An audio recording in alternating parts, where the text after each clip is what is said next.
आपके बीच में आकर प्रभु की आराधना करने के लिए और उसके जीवित वचन को बांटने के लिए प्रभु ने हमें अवसर दिया, इसलिए मैं प्रभु को धन्यवाद देता हूँ। क्या सब लोग तैयार है प्रभु को सुनने के लिए? हाँ, तो हम विश्वास करेंगे कि आज की रात परमेश्वर उसके वचन में रहकर हम सभी से बात करेगा। आखिरी लोगों को मेरी आवाज आ रही है? सबको समझ में आ रहा है? सबको ओके? तो विश्वास करें कि प्रभु आज मुझसे बात करे। बोलो, किससे बात करेगा? हाँ, हमसे नहीं, किससे? मुझसे। आमीन।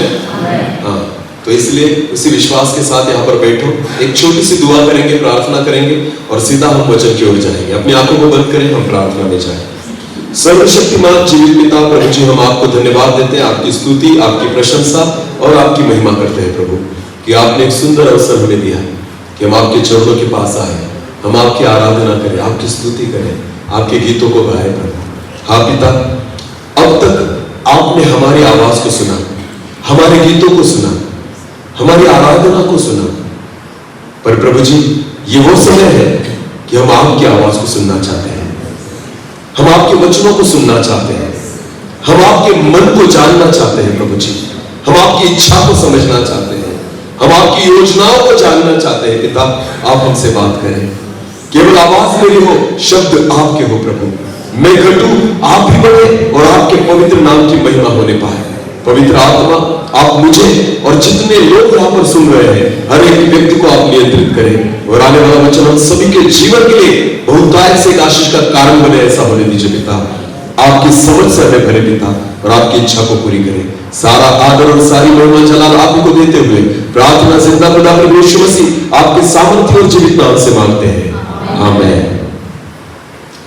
तो जब मुझे इस मीटिंग के लिए फोन आया था तो मुझे बताया गया था कि एक जवानों की सभा है। तो पहला सवाल मैं पूछूंगा, कितने लोग जवान हैं? हाथ ऊपर करें।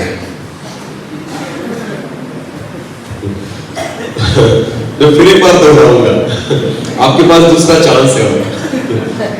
चलो, कितने लोग जवान हैं? अपने हाथों को ऊंचा करें। जो नहीं कर रहे ना, उन्होंने अपने आप को बूढ़ा समझ लिया है। देखो, ध्यान देकर सुनना, परमेश्वर कभी भी किसी को बूढ़ा नहीं समझता। समझ में आ रहा है? खुदा की नजर में आपका विश्वास बताता है कि आप क्या हो। आमीन। अगर परमेश्वर मूसा को बूढ़ा समझता ना, तो 80 साल में परमेश्वर मूसा को नहीं चुनता। उसको सेवा जब की गई तब उसकी उम्र 80 साल की थी। हालेलुया। तो परमेश्वर हमारे शरीर को नहीं, हमारी उम्र को नहीं, पर हमारे मन को देखता है। हालेलुया। आत्मा से हमें परखता है। और इसलिए मैंने आपसे यही सवाल पूछा कि कितने लोग जवान हैं। तो ये हमारे सोच के ऊपर है। आमीन। अगर आपने समझ लिया, सोच लिया, विश्वास कर लिया, तो मैं विश्वास करता हूं भले शरीर से हमारी उम्र ज्यादा हो, पर आत्मा में आप सदैव जवान रह सकते हो। आमीन। फिर एक बार, लास्ट बार, कितने लोग जवान हैं? मैं भी हूं। ओके, तो क्योंकि जवानों से बात करनी है ना। आमीन। तो ऐसे किसी को लगना ही नहीं चाहिए कि आज का वचन मेरे लिए नहीं है। तो हम सभी के लिए है, क्योंकि खुदा हम सभी से बात करता है। हर वक्त परमेश्वर हमें इस्तेमाल कर सकता है। आमीन। जब अब्राहम को चुना गया तो अब्राहम भी जवान नहीं था। जब मूसा को चुना गया तो मूसा भी जवान नहीं था। बाइबल में ऐसे बहुत सारे उदाहरणों को हम देखते हैं कि खुदा ने ऐसे लोगों को इस्तेमाल किया कि जिनकी उम्र ज्यादा थी, पर आपको पता ना, उनका विश्वास बड़ा था। हालेलुया। तो खुदा ने उनके आत्मिक जीवन को देखकर परमेश्वर ने उनको इस्तेमाल किया। और इसलिए जितने लोग यहाँ पर बैठे हैं, आज इसी विश्वास के साथ बैठना कि परमेश्वर मुझसे बात करेगा। आमीन। हमारी उम्र को देखकर नहीं, हमारे शरीर को देखकर नहीं, पर परमेश्वर हमारी आत्मा को देखकर, हमारे मनों को देखकर आज हमसे बात करेगा। हालेलुया। चलो आओ एक वचन की ओर हम जाए, हम एक वचन को निकाले। पहले तीमुथियुस की पत्री, पहले तीमुथियुस की पत्री, उसका 4 अध्याय। पहले तीमुथियुस उसका 4 अध्याय और वचन 12 को हम पढ़े। कोई तेरी जवानी को तुच्छ न समझने पाए। एक बार गुजराती में पढ़े कोई? गुजराती में इसी वचन को 4 और 12, पहले तीमुथियुस 4 और 12। फिर एक बार, फिर एक बार। युवान जानिने कोई तारो तुच्छकार ना करे। ओके ठीक, हाँ समझ में आ गया। चलो, पर हिंदी में क्या लिखा है पढ़ेंगे एक बार। हाँ, कोई तेरी जवानी को तुच्छ न समझने पाए। अभी ध्यान देकर सुने, मेरी ओर देखो। ये जो पत्री है वो पौलुस ने एक जवान लड़के के लिए लिखी है और उसका नाम है तीमुथियुस। बोलो, उसका नाम क्या है? तीमुथियुस। और पौलुस कहता है कि कोई तेरी जवानी को तुच्छ न समझे। ये जो वचन है या ये जो पत्री है ना, ये जवानों के लिए नहीं है, ये पत्री मसीही जवानों के लिए है। बोलो, किसके लिए है? जवान बहुत सारे हैं, युवा बहुत सारे हैं, पर वचन बात कर रहा है उन जवानों से जो खुद को मसीही कहते हैं। हालेलुया। जो चर्च में जाते हैं, जिन्होंने बपतिस्मा लिया है, जो खुद को मसीह के नाम से पहचाने जाते हैं ना, ये उन लोगों के लिए वचन है। खुदा कहता है, परमेश्वर का वचन कहता है, कोई तेरी जवानी को तुच्छ न समझे, क्योंकि तू मसीह है, क्योंकि तू विश्वासी है, क्योंकि तू चर्च में जाता है, भले वो लड़का हो या लड़की हो। अगर आप जवान है ना, तो परमेश्वर मसीही जवानों से आज बात करना चाहता है कि कोई तेरी जवानी को तुच्छ न समझे। हालेलुया। क्योंकि मसीही जवान केवल जवान नहीं रहता, तो उसमें ऐसी कुछ बातें होती है जो जन्म से होती है, चुनाव से होती है, कि जिसकी वजह से परमेश्वर चाहता है कि कोई तुम्हारी जवानी को तुच्छ न समझे। आमीन। तो आपको पता है, जगत में, संसार में जो जवान है, युवा है, उनमें और मसीही जवान में क्या अंतर है, आज परमेश्वर के वचन से हम देखेंगे। हालेलुया। क्योंकि खुदा आपसे बात कर रहा है, जितने यहां पर बैठे हैं जो खुद को मसीही कहलाते हैं, उनसे परमेश्वर बात करता है, तो हमारी जिम्मेदारी बढ़ जाती है। आमीन। हाँ, परमेश्वर हमसे कुछ ज्यादा अपेक्षाएं करता है। हालेलुया। जगत के लोगों से अपेक्षाएं नहीं करेगा। वचन कहता है, कोई तेरी जवानी को तुच्छ न समझे। आमीन। ध्यान देकर सुनिए। जीवन के 3 पड़ाव होते हैं, एक बचपन, दूसरा है जवानी और तीसरा है बुढ़ापा। बराबर है ना? हाँ। आपको पता है, अगर आप विश्वास में आए ना, तो ये तीनों पड़ाव आशीषित होंगे। आमीन। बचपन भी खाली नहीं जाएगा, जवानी भी ऐसी व्यर्थ नहीं जाएगी और बुढ़ापा भी नहीं। बाइबल में ऐसे वचनों को और ऐसे उदाहरणों को हम देखते हैं। शमूएल एक 5 साल का बच्चा था, एक छोटा सा बच्चा था, पर आपको पता है, जब उसकी माँ बाप ने उसको परमेश्वर के हाथों में सौंप दिया, तो उसका बचपन भी तुच्छ नहीं देखा गया। हालेलुया। आपको पता है, शमूएल को भविष्यवक्ता होने के लिए 18 साल की जरूरत नहीं थी। यहां पर अगर आपको वोट डालना है ना, तो 18 साल पूरे करने पड़ेंगे। शादी करनी है ना, तो 18 या 21 साल पूरे करने पड़ेंगे। पर आपको पता है, सेवकाई के लिए खुदा आपके लिए कोई भी यहां पर ऐसी शर्त नहीं रखता कि आपके 18 साल होने चाहिए। एक 5 साल का बच्चा इस्राएल के लिए भविष्यवक्ता बन गया। हालेलुया। अगर एक बच्चा भी अपने आप को परमेश्वर के हाथों में सौंप देता है ना, तो उसका बचपन भी व्यर्थ नहीं जाता। हम तो जवान हैं। आमीन। हालेलुया। सोचो कि एक 5 साल का बच्चा जिसको कुछ नहीं समझ में आता, फिर भी परमेश्वर उस शमूएल से रात भर बात कर रहा है। आमीन। और पहली भविष्यवाणी जो एक बच्चे ने की ना, वो किसके लिए की पता है आपको? विश्वासियों के लिए नहीं, किसी साधारण व्यक्ति के लिए नहीं, पर जो याजक कई सालों से उस मंदिर में सेवा कर रहा था ना, उसके परिवार के बारे में पहली भविष्यवाणी उसने की। हालेलुया। तो खुदा के लिए उम्र ज्यादा मायने नहीं रखती, परमेश्वर केवल आत्माओं को देखता है। आमीन। तो एक 5 साल का बच्चा, उसके बचपन में जब उसने खेलना चाहिए, उस उम्र में वो परमेश्वर की भविष्यवाणियों को कर रहा है। हालेलुया। जिस समय आपने अपने जीवन को खुदा के हाथ में सौंप दिया ना, मैं आपको बताना चाहता हूं, परमेश्वर उसी समय से आपका इस्तेमाल करने लगता है। हालेलुया। कोई ऐसे न समझे कि मैं बच्चा हूं, कोई ऐसे न समझे कि मैं केवल जवान हूं, कोई ऐसे न समझे कि मैं बूढ़ा हो चुका हूं। अरे आप परमेश्वर के हाथों में आकर तो देखो, आपके बचपन को खुदा इस्तेमाल करेगा, आपकी जवानी को इस्तेमाल करेगा, आपके बुढ़ापे को भी इस्तेमाल करेगा। हालेलुया। कोई तुच्छ नहीं देखने पाएगा। आमीन। हाँ, अब्राहम बूढ़ा था, पर अब्राहम का बुढ़ापा उसके लिए तुच्छता का कारण नहीं हुआ, परमेश्वर की महिमा का कारण हुआ। हालेलुया। ध्यान देकर सुने, मूसा 80 साल का था, बूढ़ा था, पर उसका बुढ़ापा उसकी तुच्छता का कारण नहीं हुआ, पर खुदा की महिमा का कारण हुआ। आमीन। 80 साल की उम्र में उसने लाल समुद्र के 2 भाग कर दे। 80 साल की उम्र में उसने अद्भुत चिन्ह चमत्कारों से फिरौन को भौचक्का कर दिया। हालेलुया। एक 80 साल का व्यक्ति खुदा की महिमा को प्रकट कर रहा है। आपको पता है, आप जिस उम्र में हो ना, अपने आप को परमेश्वर के हाथों में सौंप दो। परमेश्वर आपकी जवानी, आपका बचपन, आपका बुढ़ापा उसकी महिमा का कारण बनाएगा। क्योंकि आप मसीह है, क्योंकि आप विश्वासी है, क्योंकि आपको जिंदा परमेश्वर मिल चुका है। आमीन। हम वो लोग हैं जिन्होंने जीवित खुदा को पाया है। हालेलुया। अगर मैंने जीवित परमेश्वर को पाया है ना, तो मेरे जीवन के द्वारा खुदा दिखना जरूरी है। मेरे जीवन में औरों से कुछ अलग दिखना जरूरी है। आमीन। इसलिए तो पौलुस कहता है तीमुथियुस को कि कोई तेरी जवानी को तुच्छ न समझे। आमीन। क्यों मसीही जवानों से परमेश्वर का वचन इस रीति से कहता है कि कोई तेरी जवानी को तुच्छ न समझे? क्योंकि तू अन्य जवानों के समान नहीं है, तू मसीही जवान है, और मसीही जवान में कुछ अंतर होता है। आमीन। एक वचन को पढ़े, भजन संहिता उसका 139 139, भजन संहिता उसका 139 139 और वचन 13 से लेकर आगे बढ़े। मेरे मन का स्वामी तो तू है। दाऊद कहता है कि मेरे मन का स्वामी तो तू है। हाँ, तूने मुझे माता के गर्भ में रचा। मसीही जवानों ध्यान देकर सुने, क्यों प्रभु कहता है कि तुम्हारी जवानी को कोई तुच्छ न समझे? क्योंकि वचन कहता है जवान तो तू अब हुआ है, और जब तू माता के गर्भ में था ना, तभी से मैंने तुझे रचा है। आमीन।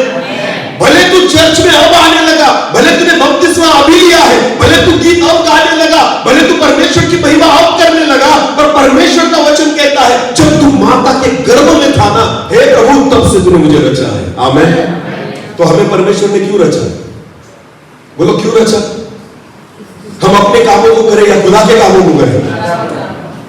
अरुण ब्रदर जल्दी से ऊपर आओ। हाँ, बाइबल रख कर आओ, अभी ध्यान देकर सुनना। पहला मनुष्य परमेश्वर ने बनाया, उसका नाम क्या था? बोलो बोलो, क्या था? आदम को परमेश्वर ने कैसे बनाया? लकड़ी से, फिर मिट्टी से। पता है ना आपको? ओके, अभी समझो परमेश्वर आदम को बना रहा है। बोलो, किसको बना रहा है? आदम को बना रहा है। अभी ध्यान देकर सुनना। एडेन की वाटिका में फूल थे, पंछी थे, पक्षी थे और बहुत सारे पेड़ थे, पर कोई मनुष्य नहीं है। ध्यान देकर सुनना। तो जब परमेश्वर आदम को मिट्टी से बना रहा है, तो जब परमेश्वर ने मिट्टी से आदम की आंखों को बनाया, दोनों आंखों को, तो परमेश्वर क्या सोच के बनाता होगा कि मैं इसको रच रहा हूं, इसकी आंखों को, तो ये जब आंखें खोलेगा तो क्या देखेगा? किसको देखेगा? किसको देखेगा? बोले जोर से। क्योंकि वहां पर दूसरा हवा नहीं थी, तब हवा वहां पर नहीं थी। ध्यान देकर सुने जवानों, तुम्हारी आंखें लड़कियों को देखने के लिए नहीं, खुदा को देखने के लिए बनाई गई। हालेलुया।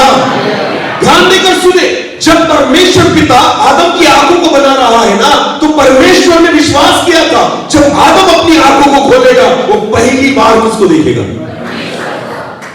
रचा गया है, हमें विशिष्ट रूप से और एक उद्देश्य के साथ बनाया गया है। आमीन।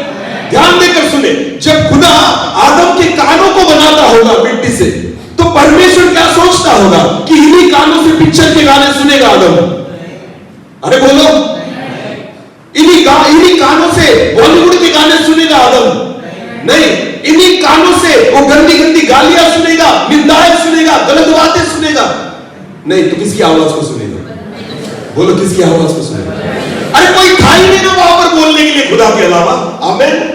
दूसरा कोई था ही नहीं जो बात करे, परमेश्वर ही था एदेन की वाटिका में। तो खुदा जब आदम के कानों को बना रहा है ना, तो परमेश्वर इस सोच से बना रहा था कि जब आदम के कान बन जाएंगे ना, उस कानों से आदम मुझे सुनेगा। आमीन। हमारे कान जगत की और संसार की बातें सुनने के लिए नहीं, वरन खुदा की बातों को सुनने के लिए बनाए गए। Hallelujah, hallelujah. तो ध्यान देकर सुने, आंखें बनाई गई परमेश्वर को देखने के लिए, कान बनाए गए उसको सुनने के लिए। जब परमेश्वर ने उसके मुंह को बनाया, तो खुदा क्या सोचता होगा? इसी मुंह से तंबाकू खाएगा, इसी मुंह से दारू पिएगा, इसी मुंह से सिगरेट पिएगा, इसी मुंह से गालियां देगा, इसी मुंह से दूसरे को आई लव यू बोलेगा? अरे बोलो, नहीं। तो क्या सोचा होगा खुदा ने कि जब मैं इसका मुंह बना रहा हूं, किससे बात करेगा? किससे बात करेगा? तो हमारे मुंह को खुदा ने क्यों बनाया? कि हम इस्तेमाल करे। वचन कहता है, दाऊद कहता है कि तूने मुझे अपने हाथों से रचा है। आमीन। ध्यान देकर सुने brother, thank you so much बेटिया। परमेश्वर कहता है तूने मुझे अपने हाथों से रचा। परमेश्वर ने जब मेरे आंखों को रचा, मेरे कानों को रचा, मेरे मुंह को रचा, मेरे हाथों को रचा ना, खुदा चाहता है मेरे शरीर के द्वारा उसकी महिमा हो, उसके काम हो। हालेलुया। ध्यान देकर सुने, इसलिए वचन कहता है जब तुम इन्हीं मुंह से गंदी बात करते हो ना, तुम्हारी जवानी को लोग तुच्छ जानते हैं। जब इन्हीं कानों से हम गलत बातों को सुनते हैं ना, हमारे जीवन को तुच्छ जाना जाता है। जब हम इन आंखों से गलत बातों को देखते हैं ना, हमारे जीवन को तुच्छ जानना चाहता है, क्योंकि हमें रचा गया है खुदा को देखने के लिए, खुदा को सुनने के लिए और उसकी महिमा करने के लिए। हालेलुया। पौलुस कहता है तीमुथियुस को, कोई तेरी जवानी को तुच्छ न समझे। क्यों? क्योंकि तू खुदा के लिए बनाया गया है। आमीन। हाँ, तू इसीलिए बनाया गया है कि तेरे जीवन के द्वारा परमेश्वर की महिमा हो। आमीन। और इसलिए दाऊद कहता है, फिर एक बार पढ़े उस वचन को, मेरे मन का स्वामी तो तू है। दाऊद कहता है मेरे मन का स्वामी तो खुदा तू है। तूने मुझे माता के गर्भ में रचा। तूने मेरी माता के गर्भ में मुझे रचा है। आमीन। ध्यान देकर सुने माताओं, मेरी ओर देखना। भले बच्चों को आपने जन्म दिया है, पर जब वो मां के गर्भ में था, उसको बनाने वाला कौन है? उसको आकार देने वाला कौन है? उसकी आंखों को बनाने वाला कौन है? उसको संभालने वाला कौन है? उसको जीवित रखने वाला कौन है? जब मां ने भी अपने बच्चे को नहीं देखा था ना, तब खुदा ने देख लिया था। हालेलुया। मेरा चेहरा देखने वाला कोई डॉक्टर नहीं है पहला। मेरा पहला चेहरा देखने वाला मेरी मां या मेरा बाप नहीं है। मेरे चेहरे को पहले मेरे परमेश्वर ने देखा है जब मैं मेरी मां के गर्भ में था। आमीन। उसने मुझे आकार दिया है, उसने मुझे रचा है, उसने मुझे बनाया है, और इसलिए वो चाहता है कोई तेरी जवानी को तुच्छ न समझे, क्योंकि तुझे किसने बनाया? अरे परमेश्वर की बनाई हुई चीज को कोई तुच्छ कैसे समझेगा? हालेलुया। खुदा जिसने सारी सृष्टि को रचा है, जिस परमेश्वर, जिस मालिक ने सारे जहान को रचा है, उस परमेश्वर की रचना को कोई तुच्छ कैसे समझे? खुदा नहीं चाहता कि जवानों को कोई तुच्छ समझे। खुदा नहीं चाहता कि आपके बुढ़ापे को कोई तुच्छ समझे। क्यों? क्योंकि आप परमेश्वर के हाथों से रचे गए हैं। आमीन। उसने बनाया है। नाम हमारा खराब नहीं होता, नाम किसका खराब होता है? बोलो बोलो, किसका खराब होता है?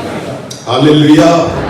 हमारे बीच में अल्पेश है जो कटस्वान से है, इंजीनियर है, घरों के काम लेते हैं, घर बनाते हैं लोगों के लिए। आपको पता है अगर उसने खराब घर बनाने का काम किसी और को दे दिया, किसी गलत मिस्त्री को लगा दिया और उसने गलत घर बना दिया, तो आपको पता है मिस्त्री को कोई नहीं पूछेगा, कहेगा इस इंजीनियर ने खराब किया है।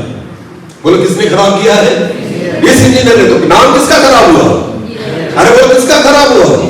वैसी ही बात है, आप गलत बात करते हो पर जो बनाने वाला है ना, उसका नाम खराब होता है।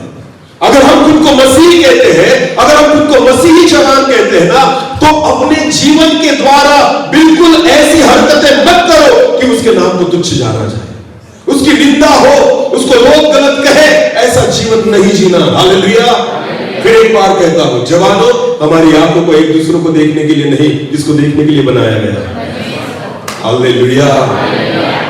पर हम गलत रीति से इस्तेमाल करते हैं, कानों को गलत रीति से इस्तेमाल करते हैं, शरीर को गलत रीति से इस्तेमाल करते हैं। आपको पता है ये खुदा का भवन है जो उसकी महिमा के लिए इस्तेमाल होना चाहिए। आमीन। हालेलुया। 25 साल लगे मुझे। बोलो कितने साल? ये समझने में कि ये शरीर मेरा नहीं, खुदा का है। समझ में आ रहा है? इसी मुंह से तंबाकू खाता था, इसी मुंह से दारू पीता था, इसी मुंह से सिगरेट पीता था। आपको पता है 25 साल लग गए मुझे ये समझने में ये मुंह दारू पीने के लिए नहीं, तंबाकू खाने के लिए नहीं, सिगरेट पीने के लिए नहीं, ये खुदा की महिमा के लिए है। हालेलुया। 25 साल के बाद जब मेरी आंखें परमेश्वर ने खोल दी ना, अब ये मुंह खुलता है परमेश्वर की महिमा के लिए। हालेलुया। उसके वचनों को प्रचार करने के लिए। आपको पता है गलत चीजों को अंदर लेने के लिए नहीं। बाइबल कहती है, एक भविष्यवक्ता कहता है और प्रभु का दूत उसे कहता है, अपने मुंह को खोल, मैं क्या भर दूंगा? मैं तेरे मुंह को किससे भरूंगा? मेरे वचनों से। बोलो किससे?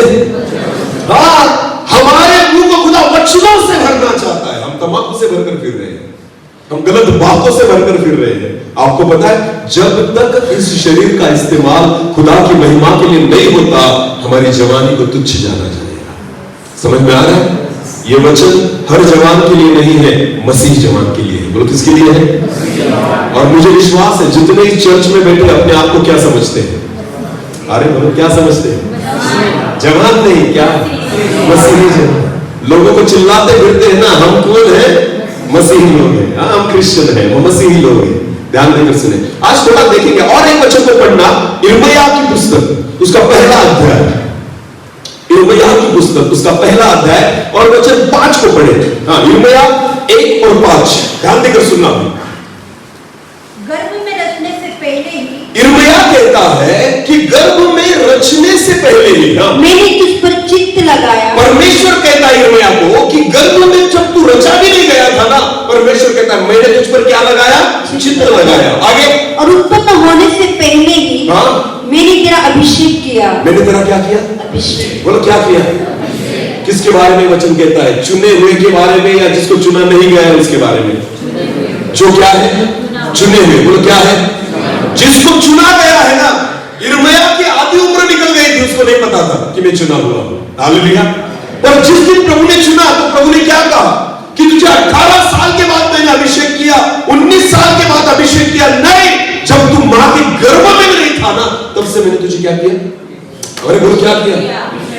आज अगर मैं प्रभु की सेवा कर रहा हूं ना, मुझे अभिषेक 12 साल पहले नहीं मिला, जब मैं मेरी मां के गर्भ में था ना, वहीं से प्रभु ने मुझे क्या कर दिया है? अभिषेक। बोलो क्या कर दिया है? ध्यान देकर सुनिए। इसीलिए हम उस अभिषेक को लेकर चलने वाले लोग हैं ना, इसलिए खुदा चाहता है कोई तुम्हारी जवानी को तुच्छ, क्योंकि लोग तुम्हें नहीं उस अभिषेक को तुच्छ तुच्छ समझेंगे। समझ में आ रहा है? इसलिए खुदा को पता है कि जितने चुने हुए लोग हैं ना, वो अभिषेक को लेकर चलने वाले लोग हैं। बोलो किसको लेकर चलने वाले लोग हैं? अभी ध्यान देकर सुनिए। यीशु मसीही, यीशु मसीहा, यीशु को हम क्या कहते हैं? मसीहा। बोलो क्या? हिंदी में उसे मसीह कहा जाता है। बोलो मसीह। बोलो मसीह। हाँ, मराठी में से ख्रिस्त कहा जाता है, बराबर? मसीह गुजराती में क्या है वर्ड? मसीह के लिए ख्रिस्त है ना, ख्रिस्त। ओके, मसीह शब्द का अर्थ क्या है? मुझे कौन बताएगा? मसीह, मसीहा या मसीह। और प्रॉपर, उसका प्रॉपर मीनिंग चाहिए मुझे। हिब्रू जो है, हिब्रू में है उसका वर्ड मीनिंग। उद्धारकर्ता भी बराबर है, पर ना उसका प्रॉपर अर्थ वो नहीं है। मसीहा, मसीहा का मतलब मसीह जो है, हाँ क्या? अनॉइंटेड वन, इसका मतलब होता है जिसने अभिषेक को पाया हुआ है। हालेलुया। हम यीशु को क्या कहते हैं? मसीहा। बोलो क्या कहते हैं? मसीह। इसका मतलब होता है जिसने मस्सा को पाया है, इसका मतलब अभिषेक को पाया। हालेलुया। समझ में आया? ओके, यीशु का नाम है मसीहा, इसका मतलब मसीह, मस्सा को पाया हुआ, अभिषेक को पाया। अभी ध्यान देकर सुनिए। जितने मसीह पर विश्वास करते हैं उसको क्या कहा जाता है? कौन से लोग? मसीह लोग। बोलो कौन से? मसीहा पर विश्वास करने वाले मसीह लोग। मसीहा का मतलब है अभिषिक्त। तो मसीह कौन हुए? उसी अभिषेक को पाने वाले। हालेलुया। समझ में आ रहा है? अगर हम खुद को मसीह कहते हैं ना, तो हम कहते हैं कि हमने उसी अभिषेक को पाया है जो किसमें है? यीशु में। बोलो किसमें है? क्योंकि मसीह का मतलब होता है अभिषिक्त, और मसीही लोगों का मतलब होता है जिन्होंने उसी अभिषेक को पाया है। हालेलुया। तो ध्यान देकर सुने, अगर हमने यीशु मसीह को अपना मसीहा करके विश्वास किया है ना, तो हमने उस अभिषेक को क्या किया है? और इसलिए खुदा चाहता है कोई तुम्हारी जवानी को तुच्छ, क्योंकि तुम्हारे जीवन में उसी अभिषेक को पाया जाता है। हालेलुया। ध्यान देकर सुने, मसीही जवान अपने कपड़ों से नहीं, मसीही जवान अपनी स्टाइल से नहीं, मसीही जवान अपने गीतों से नहीं, मसीही जवान अभिषेक से पहचाने जाने चाहिए। हालेलुया। हालेलुया। ध्यान देकर सुने, अगर खुदा ने आपको चुना है, अलग किया है, अपने हाथों से बनाया है, अभिषेक किया है, तो हमारी पहचान जगत की बातों से नहीं, खुदा के अभिषेक से होनी चाहिए। हालेलुया। बोले यीशु मसीह की हालेलुया। समझ में आ रहा है? आज मसीही लोग या मसीही जवान जो है ना, वो खुद की पहचान अभिषेक के द्वारा नहीं, संसार की बातों के द्वारा दिखाते हैं। संसार की स्टाइल क्या आज चर्च में नहीं दिखाई देती? अरे बोलो। हाँ, सारी चीजें, फैशन वगैरह सारी चीजें ना। आज जवानों को देखो, आप जवानों की फैशन देखो तो सिर काम नहीं करता। हाँ ना, ऐसी ऐसी फैशन कर। अभी तो ठीक है, आप मीटिंग के लिए आए हो, शादी में देखना इनको पहचाने नहीं जाएंगे, जवाब नहीं रहेंगे, पर इतनी फैशन करके आएंगे ना तो पहचानना मुश्किल हो जाएगा। समझ में आ रहा है कुछ? हाँ, मुझे एक बात बताना जवानों, सच में आप अभिषेक को कैरी कर रहे हो या जगत की संसार की स्टाइल को कैरी कर रहे हो? हाँ, फटी हुई चीज ये क्या दर्शाती है? अभिषेक को या संसार की बातों को? कलर किए हुए बाल क्या दर्शाते हैं? अभिषेक को या संसार की बातों को? होठों को लगाई हुई डार्क लिपस्टिक क्या दिखाती है? अभिषेक को या संसार की बातों को? तंग कपड़े कम कपड़े क्या दिखाते हैं? अभिषेक को या संसार की बातों को? वो ऐसी मोटरसाइकिल जिस पर बैठना भी मुश्किल होता है, ऐसी मोटरसाइकिल पर घूमना क्या दिखाता है? अभिषेक को या संसार की बातों को? समझ में आ रहा है कुछ? ये सारी चीजें है ना, अभिषेक नहीं दिखाती, ये केवल क्या दिखा रही है? तो मसीही जवान कैसे पहचाना जा रहा है? अभिषेक से या संसार की बातों से? आजकल आराधना का मंच भी ना अभिषेक को नहीं दर्शाता, वो संसार की बातों को दर्शाता है। बोलो किसको दर्शाता है? आज दोपहर के समय मैं अपने मोबाइल पर स्टेटस को देख रहा था, किसी ने डाला था, मुझे नहीं पता, तो आराधना हो रही थी ब्रदर, वर्शिप सॉन्ग था। बोलो कौन सा सॉन्ग था? ऐसे भूतों के समान नाच रहे थे वो। किसके समान? दूतों के नहीं बोला मैंने, किसके समान? भूतों के समान। ध्यान देकर अपने बालों को ऐसा ऐसा करके मैं सोच रहा था, प्रभु ये सच में आपकी आत्मा है या दुरात्मा है? ध्यान देकर सुने, वर्शिप करते हैं और आपको पता है उनके कपड़ों को देखो तो संसार नजर आता है, उनके बालों को देखो तो संसार नजर आता है, उनकी स्टाइल को देखो तो संसार नजर आता है, उनके सारे चिन्हों को देखो तो संसार नजर आता है। अभिषेक कहां है? आपको पता है जब एक मसीही जवान सामने खड़ा हो जाए ना तो उसमें संसार नहीं केवल खुदा का अभिषेक नजर आए। Hallelujah, hallelujah. यह होता है अभिषेक जो एक मसीही जवानों में होना जरूरी है। और वचन कहता है नहीं, अपनी जवानी को तुच्छ। हालेलुया। जब तू गलत रीति से अपने आप को लोगों के सामने प्रोड्यूस करेगा, अपने आप को लोगों के सामने जब तू दिखाएगा तो तेरी जवानी को लोग क्या समझेंगे? तुच्छ समझेंगे। ध्यान देकर सुने, खुदा भी तुम्हारी जवानी को क्या समझेगा? तुच्छ। अरे मैंने तो अपने हाथों से बनाया था, ऐसे थोड़ी बनाया था। ध्यान देकर सुने बहनों, लड़कियों, बच्चियों, ध्यान देकर सुनना, मेकअप करना गलत बात नहीं है। बोलो मेकअप करना गलत बात, पर इतना भी मत करो कि खुदा भी न पहचाने। इनको शोभा देता है मेकअप करना, इनको शोभा देता। अभी लिपस्टिक हम लगाएंगे, लोग कहेंगे पागल हो गया, ये शोभा ही देगा ना, पर तुम्हें शोभा देता। पर इतना भी मत करो कि जब प्रभु आएगा ना लेने के लिए वो कंफ्यूज हो जाए, ये कौन है? मैंने बनाया तो अलग था, ये तो अलग ही दिख रही है। यीशु मसीह। बहनों मुझे एक बात बताइए, यीशु मसीह बता के आने वाला है, कभी भी आएगा? अरे बोलो ना, तो समझो शादी के दिन आया तो उस दिन तो आपके घर वाले भी आपको नहीं पहचानते, तो प्रभु कैसे पहचानेगा? कि तू ना डार्क मेकअप, कि दूर से देखा तो केवल लिपस्टिक नजर आती है, चेहरा दिखता ही नहीं। ध्यान देकर सुने, संसार नजर आता है, अभिषेक कहां है? यह हमारी पहचान नहीं है। हालेलुया। बच्चों, जवानों, ध्यान देकर सुने, ऐसी भी हेयर स्टाइल मत करो। आपको पता है हम बहुत बार ऐसी चीजों को करते ना, खुदा को चिढ़ाते हैं। बोलो क्या करते? खुदा को देख, इसे कहते हैं कलर लगाना, तुझे नहीं आता, हमने लगा के रखा है। हाँ, तूने क्या लगा के भेजा? अरे उसको पता था कितना कलर करना है, उतना ही देकर भेजा है। हालेलुया। हाँ, बालों को ऐसा खड़ा कर दे मुर्गे के समान, कोई मुर्गा समझ के काटेगा एक आध दिन तुम्हें? जवानों, ऐसे भी हेयर स्टाइल मत करो कि खुदा ने पहचाने। अभिषेक को दिखाओ। बोलो किसको दिखाओ? हाँ, क्योंकि तुम मसीह हो। बोलो तुम क्या हो? अभिषेक पाए हुए लोग। आमेन। बोलो क्या पाए हुए लोग? अभिषेक पाए हुए लोग। जगत की संसार की बातों को नहीं, हमें उस अभिषेक को दिखाना है। हालेलुया। चलो एक वचन को निकालें, दानियल की पुस्तक उसका पहला अध्याय। दानियल की पुस्तक उसका पहला अध्याय और वचन 1 से लेकर आगे पढ़ेंगे। दानियल उसका पहला अध्याय वचन 1 से लेकर आगे।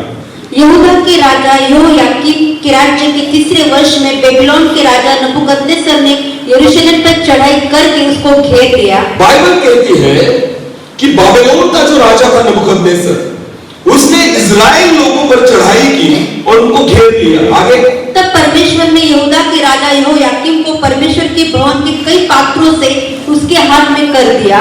परमेश्वर ने अपनी प्रजा को नबूकदनेस्सर के हाथ में सौंप दिया। वो गुलामी में चले गए इजराइल लोग। ध्यान देकर सुने, अब तक अपने देश में रह रहे थे, पर एक दिन ऐसा आया कि बाबिलोन के राजा ने नबूकदनेस्सर ने सारे इजराइलियों को गुलाम बना लिया। बोलो क्या बना लिया?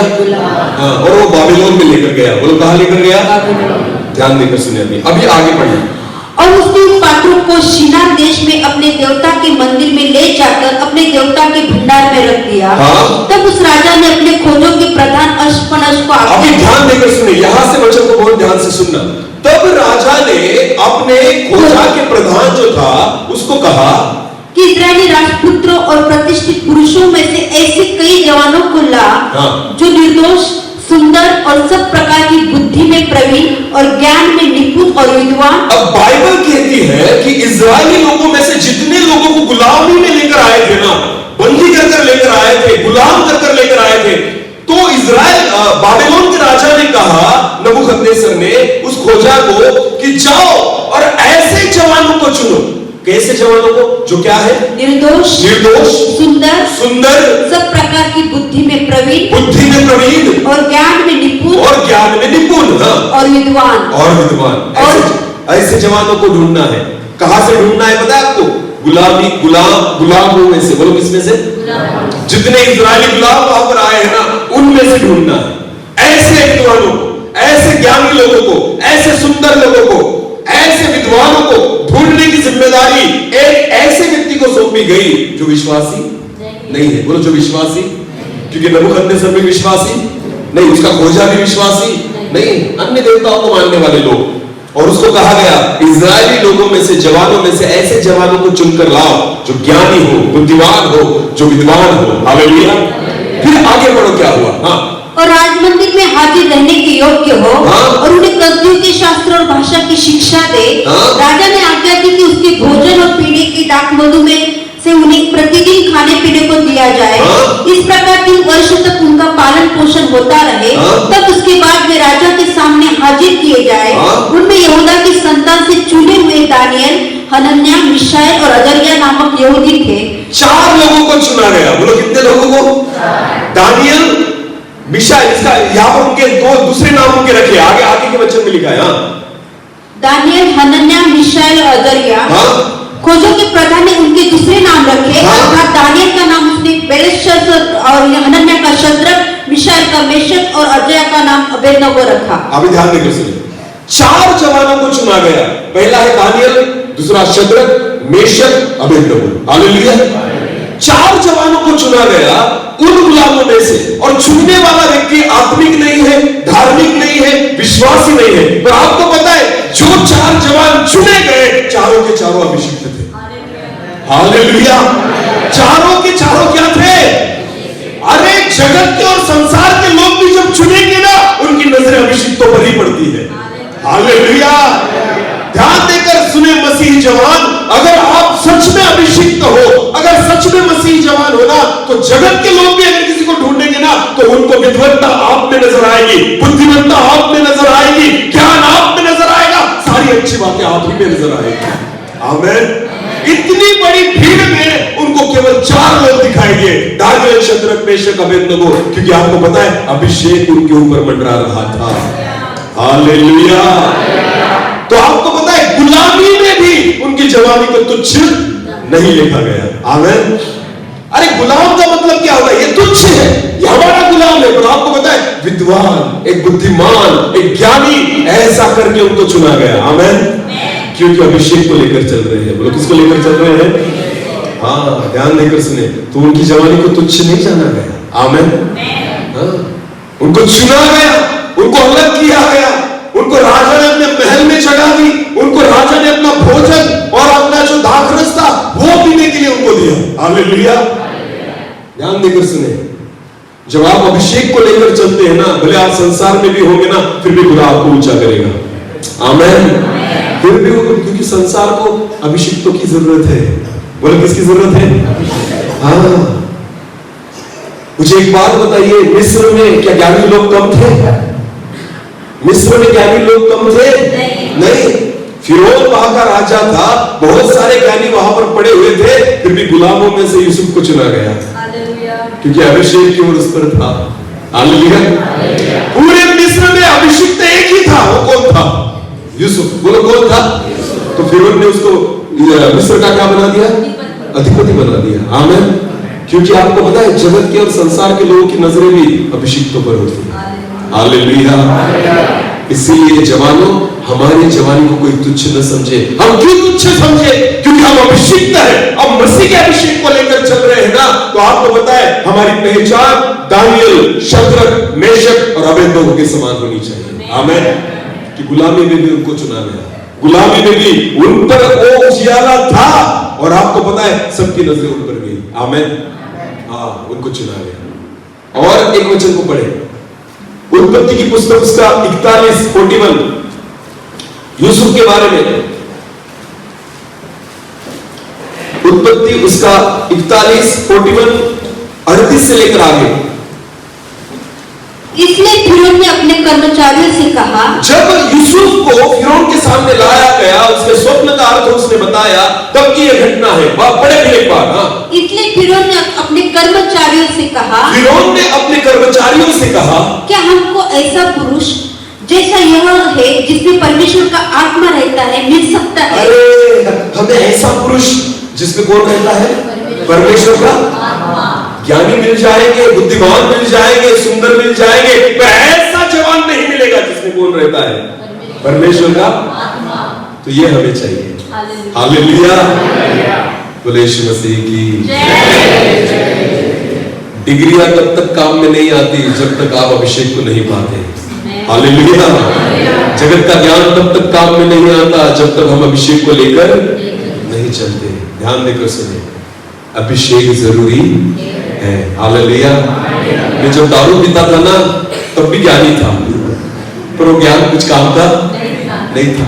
हाँ, मैं जब गलत आदतों में था ना, तब भी मेरे पास डिग्रियां थी। हाँ, मैं टीचर हूँ, अंग्रेजी पढ़ाता हूँ मैं। आपको पता है? हाँ, 10वीं की स्कूल में, यानी 10वीं की क्लास को मैं अंग्रेजी पढ़ाता हूँ गवर्नमेंट स्कूल में। हालांकि मैं जब 10वीं में था, मुझे 35 ही मिले थे, मैं फेल होने वाला था। पर आपको पता है, जब अभिषेक मिलता है ना, उसी ज्ञान को खुदा बना देता है। हालेलुया। जिस व्यक्ति को अंग्रेजी पता नहीं थी, अंग्रेजी समझ में नहीं आती थी, आपको पता है आज मैं अंग्रेजी का भाषांतर करता हूँ, अंग्रेजी बोल सकता हूँ, अंग्रेजी सिखा सकता हूँ। 10वीं की कक्षा में सिखाता हूँ। तो देखो, जो खुद फेल होने वाला था, आज दूसरों को पास कर रहा है। हालेलुया। आपको पता है ये क्यों होता है? बोलो अभिषेक। और अभिषेक कब मिला? 18 साल के बाद, टीचर बनने के बाद, जब तुम आके, बोलो जब तुम आके, अभिषेक तो हम वहीं से लेकर आए हैं। आमीन। हमारा चुनाव मां के गर्भ में से हुआ है। इसलिए खुदा चाहता है, भले तुझे नहीं पता ना, पर आज समझ ले कि अभिषेक किया गया है तुझे। आमीन। इसलिए तू मसीही कहलाता है, क्योंकि तू अभिषिक्त है। हालेलुया। तो उस अभिषेक को दिखा, उस अभिषेक को लेकर चल, उस अभिषेक के द्वारा लोगों को समझ में आए कि तू मसीह है। आमीन। बोले यीशु मसीह की जय।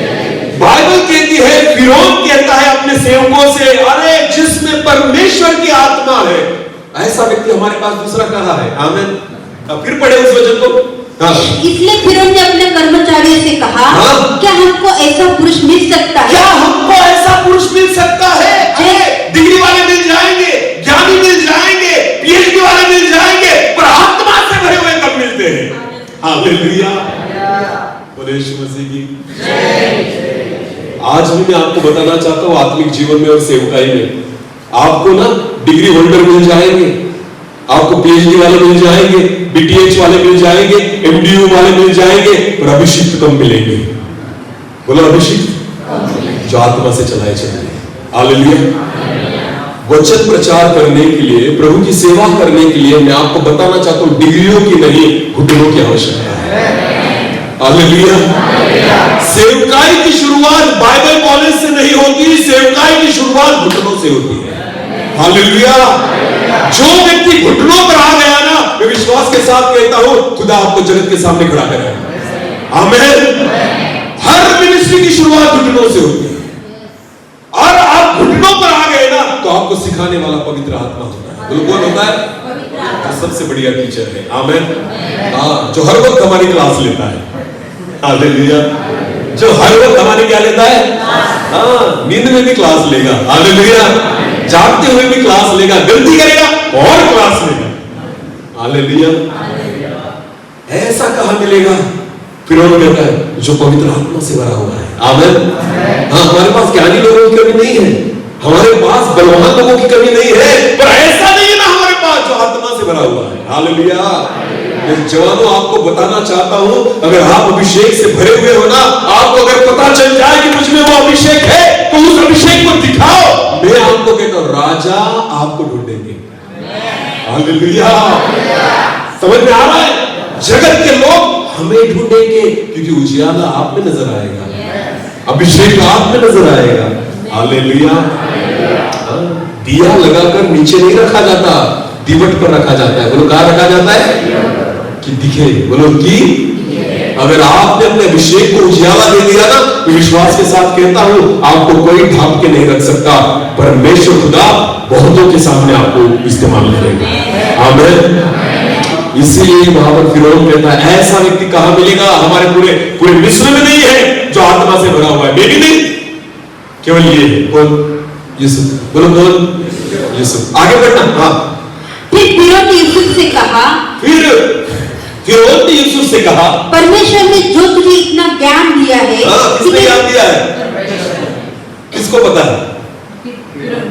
किसको पता है? फिरौन को पता है। ये ज्ञान इसका नहीं है, ये ज्ञान किसने दिया है? क्योंकि हमारी बुद्धि नहीं चलती ना इतनी जिसकी जितना इसकी चल रही है। हालेलुया। हालेलुया। बोले यीशु मसीह की जय। मैं सच कहता हूं आपको, लोगों को पता चल जाता है कि ये ज्ञान खुदा की ओर से है। आमीन। कहीं पर नहीं मिलता ऐसा ज्ञान, मैं आपको बताना चाहता हूं जो घुटनों पर मिलता है। हालेलुया। सारा जगत और सारा संसार पहचान लेगा कि इसको जो ज्ञान मिला है ना, वो कहां से मिला है? रात के समय, देर रात के समय अंधेरा पड़ गया था, सारे लोग सो गए थे, और बाइबल कहती है यूहन्ना रचित सुसमाचार में वहां पर रात के समय यीशु मसीह को मिलने के लिए निकोदेमस आया। बोलो कौन आया? निकोदेमस कौन था? ज्ञानी, फरीसी, जिसने बाइबल, जिसका मतलब होता है धर्मशास्त्र या व्यवस्था की पुस्तक का पूरा अध्ययन किया हुआ था। ज्ञानी व्यक्ति था, डिग्रियों को प्राप्त कर चुका था, पर रात के समय किसके पास आ रहा है? बोलो किसके पास आ रहा है? और यीशु के पास आकर कहता है प्रभु मुझे पता है तू जो ज्ञानी है ना, तू जो शिक्षक है ना, तू जो गुरु है ना, तेरा ज्ञान यहाँ का नहीं है, ऊपर से आया है। बोलो कहां से आया है?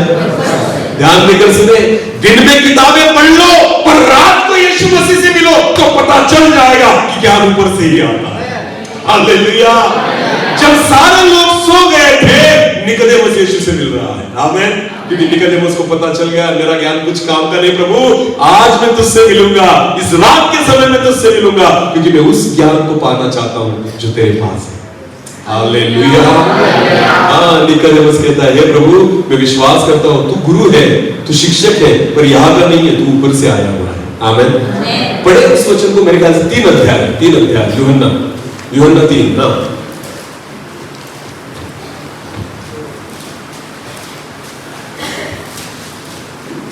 बिल्कुल टेंशन मत लेना, मैं बराबर वक्त पे खत्म करूंगा। बाकी लोग कहेंगे इसकी कैसेट शुरू हो गई, बंद होगी या नहीं। आपसे ज्यादा मुझे तकलीफ है। हाँ ओके। उसने रात को यीशु के पास आकर उससे कहा, रात को यीशु के पास आकर कहा, हे रब्बी, हे रब्बी, रब्बी रब्बी रब्बी का मतलब होता है गुरुजी। आमेन। आमेन। अरे एक प्रोफेसर यीशु मसीह को क्या कह रहा है? हे रब्बी। हालेलुया। जो एक ज्ञानी है, पीएचडी होल्डर है, जिसके पास बहुत सारी डिग्रियां है, पर जब यीशु मसीह के साथ सामने आया ना, तो कहता है तू गुरु है, हे रब्बी। हालेलुया। आगे आगे आगे। हम जानते हैं कि तू परमेश्वर की ओर से गुरु होकर आया है। तू बाइबल ट्रेनिंग कर कर नहीं आया, तू कहां से आया? अरे बोलो कहां से आया? बाइबल ट्रेनिंग करना गलत नहीं है, आमेन, वो करना है, क्योंकि हमें परमेश्वर की उपस्थिति में वक्त गुजारने का समय मिलता है। आमेन। मैं उसके विरुद्ध में नहीं हूं, हालेलुया, पर मैं आपको बताना चाहता हूं, आप बाइबल ट्रेनिंग करके सेवक नहीं बन सकते, नहीं बन सकते। आपको पता है, सेवकाई ऊपर से आनी चाहिए। बोलो बोलो कहां से आनी चाहिए? बुलाहट ऊपर से होनी चाहिए। जब तक ऊपर से न मिले ना, किसी को कुछ नहीं मिलता। हालेलुया। आपको पता है, मैं ऐसा व्यक्ति था, मैंने कभी सपने में भी नहीं सोचा था कि मैं प्रचारक बनूंगा। जिस हाथ में दारू की बोतल है, वो बाइबल लेने का कैसे सोचेगा? समझ में आ रहा है कुछ? मुझे कभी नहीं पता था कि मैं प्रचारक बनूंगा, पर वचन कहता ना, जब मां के गर्भ में, तभी मैंने तुझे क्या किया है? अरे बोलो क्या किया है? अभिषेक। आमेन। ध्यान देकर सुने, पानी तो पत्थर में होता है, पर निकालने के लिए पत्थर को क्या करना पड़ता है? अरे बोलो, फोड़ना पड़ता है। हालेलुया। जमीन में जब पानी चाहिए ना, तो हमें पता है कि जमीन में पानी है, पर आपको पता है मिट्टी में पानी नहीं रहता। पानी प्राप्त करने के लिए पत्थरों को फोड़ना पड़ता है, तोड़ना पड़ता है। आमेन। खुदा ने मुझ में अभिषेक रखा था, पर पत्थर ज्यादा हो गए थे। बोलो क्या हो गए थे? हाँ, तो खुदा ने क्या किया पता है मुझे? 25 साल के बाद ऐसा तोड़ा मुझे, ऐसा फोड़ा मुझे कि मैं आपको बता नहीं सकता। अभी भी घाव वैसे ही है। हालेलुया। बहुत सहा है मैंने और मेरी पत्नी ने, और जब तब जाके खुदा ने ऐसा तोड़ा, ऐसा फोड़ा कि पूरा अभिषेक बाहर निकल आया। हालेलुया। क्योंकि परमेश्वर कहता है, जब तू मां के गर्भ में था, तभी से मैंने तुझे अभिषेक किया है। व्यर्थ तो नहीं जाएगा। आमेन। खुदा चाहता है उसी अभिषेक को दिखाओ। हालेलुया। हे रब्बी, तू ऊपर से आया हुआ है। आमेन। फिर एक बार पढ़े उस वचन को। हे रब्बी, हम जानते हैं कि तू परमेश्वर की ओर से गुरु होकर आया। तू परमेश्वर की ओर से गुरु बनकर आया है। आमेन। आज भी ऐसे रब्बियों की जरूरत है, जो परमेश्वर की ओर से गुरु बनकर आए। आमेन। जो खुदा की बातों को सिखाए, जो परमेश्वर की इच्छा को प्रकट करे। आमेन। ध्यान देकर सुने प्रियो, संदेश वो नहीं होता जो मैंने बनाया है, संदेश वो होता है जो खुदा देना चाहता है। हालेलुया। कभी भी मैं किसी कलीसिया में जाता हूं ना, कभी नहीं पूछता कि वहां की परिस्थिति क्या है, कोई संस्था भी नहीं पूछता। बहुत बार में मुझे क्या लेना देना है कौन सी भी संस्था हो, खुदा को पता है ना, सॉल्व हो गए। हालेलुया।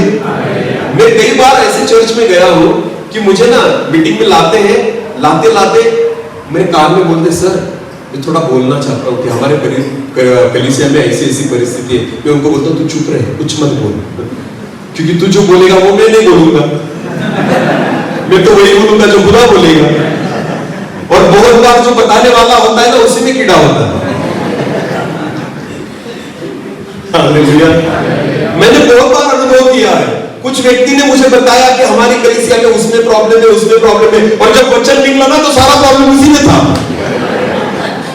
हालेलुया। तो थोड़ा ना 2 गज की दूरी बनाए रखना प्रभु के दासों से। आमीन। क्योंकि हो सकता है तलवार हम पर ही चले। हालेलुया। ध्यान देकर सुने, आज इन अंत के दिनों में हमें उन्हीं शिक्षकों की जरूरत है जो खुदा की ओर से आए हैं, कोई भी हो। आमीन। मैं ऐसा नहीं कहता कि मैं हूं, पर मैं आपको बताना चाहता हूं, उन्हीं के द्वारा वचनों को सुनो इन दिनों में, जो खुदा की ओर से भेजे गए। हालेलुया। जो परमेश्वर की बातों को प्रकट करते हैं, जो परमेश्वर की इच्छा को प्रकट करते हैं, और सीधा बोलते हैं। बोलो कैसा बोलते हैं? हाँ, मनोरंजन के दिन निकल गए। समझ गए कौन से दिन निकल गए? हाँ, अब प्रभु का वचन कहता है अपने हृदय को फाड़ो। हालेलुया। अब शोक करने के दिन है, अब रोने के दिन है, खुदा की ओर हाथों को फैलाने के दिन है, चिल्लाने के दिन है, तैयारी के दिन है। आमेन। खुद को तैयार करने के दिन है। आपको पता है इन दिनों में प्रभु की आवाज को ही सुनना होगा। आमेन। हाँ, क्योंकि ये एलिया का समय शुरू हो गया है। हालेलुया। हाँ, खुदा उन्हीं बातों को बताएगा। आमेन। मैंने सिखाया भी है, बाइबल में 5 प्रकार की सेवा है। बोलो कितने प्रकार की? प्रेरित, उसके बाद भविष्यवक्ता, उसके बाद सुसमाचार प्रचारक, शिक्षक और पास्टर। कितनी हुई? 5। ध्यान देकर सुनिए, ये 5 उंगलियां ना। पहला कौन है? प्रेरित। बोलो कौन? पतरस क्या था? याकूब क्या था? प्रेरित। यूहन्ना क्या था? पौलुस क्या था? ये ऐसी सेवा है जो सभी को छूती है। हालेलुया। समझ में आ रहा है? ये उंगली देखो हमारी, ये जो अंगूठा है ना, ये सबको छू सकता है, बाकी उंगलियां नहीं छूती एक दूसरे को। समझ में आया? प्रेरित सेवा वो सेवा है जो भविष्यवाणी भी कर सकती है, सुसमाचार प्रचार भी कर सकती है, शिक्षा भी दे सकती है और पास्टर का काम भी कर सकती है। हालेलुया। प्रेरित में 5 बातें पाई जाती है। ये कलीसिया को बनाने वाला व्यक्ति होता है, इसके द्वारा कलीसिया शुरू होती है, ये सारी सेवा को लेकर चल सकता है। वो कौन है? प्रेरित। बोलो कौन है? 2 नंबर की उंगली भविष्यवक्ता। बोलो क्या? ये उंगली हम किस लिए यूज करते हैं? बोलो। पॉइंट करने के लिए। तू कौन सी उंगली यूज की? ऐसी कहीं तू कौन सी? ये वाली। अगर किसी को दिखाना है तू, तो ये वाली उंगली। भविष्यवक्ता का काम है दूसरों को दिखाना, गलतियां दिखाना। तू गलत है, समझ लेना।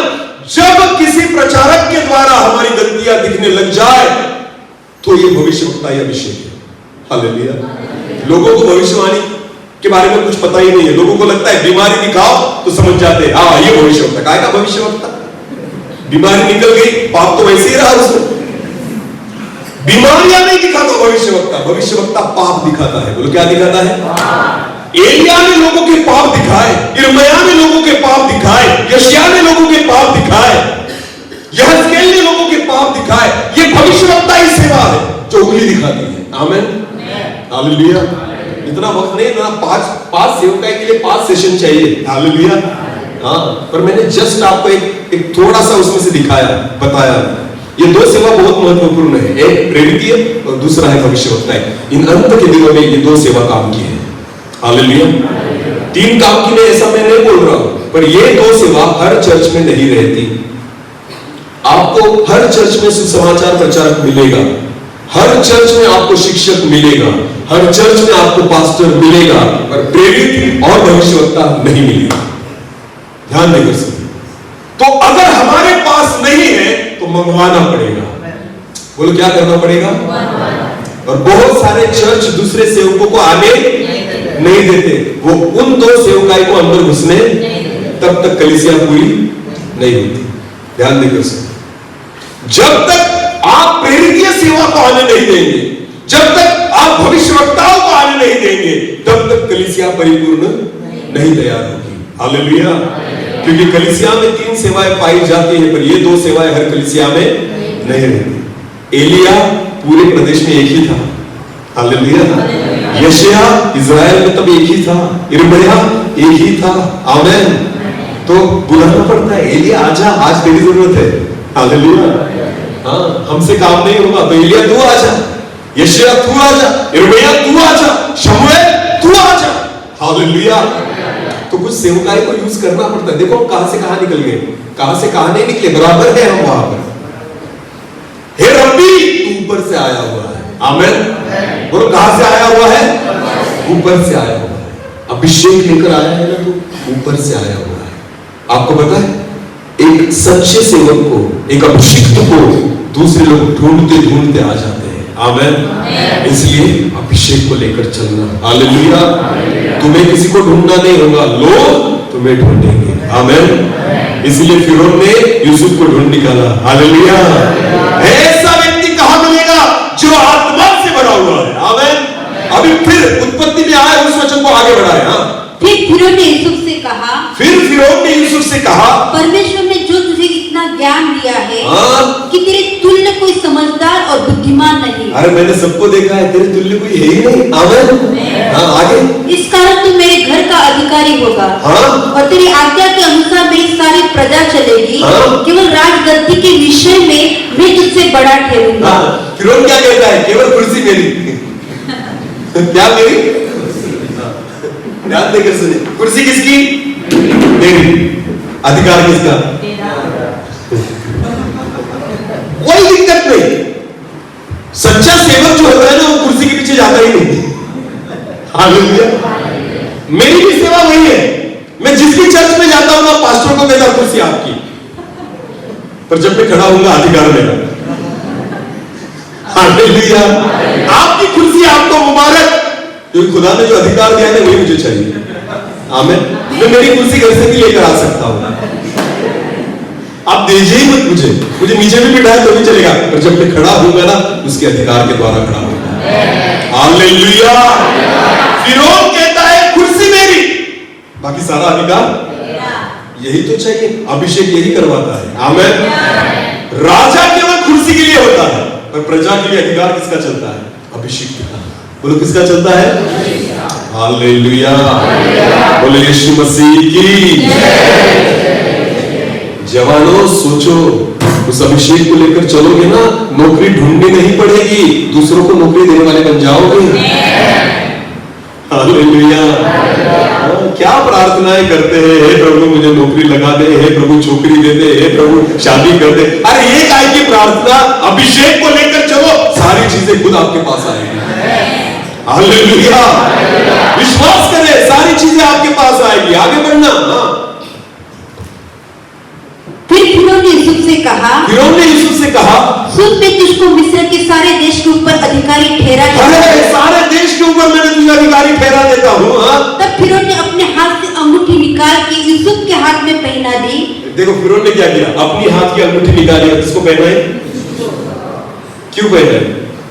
क्योंकि जब यूसुफ को सामने खड़ा देखा ना, तो उसने अपने आप को देखा, ये मुझ में नहीं शोभा देती, किसको चाहिए?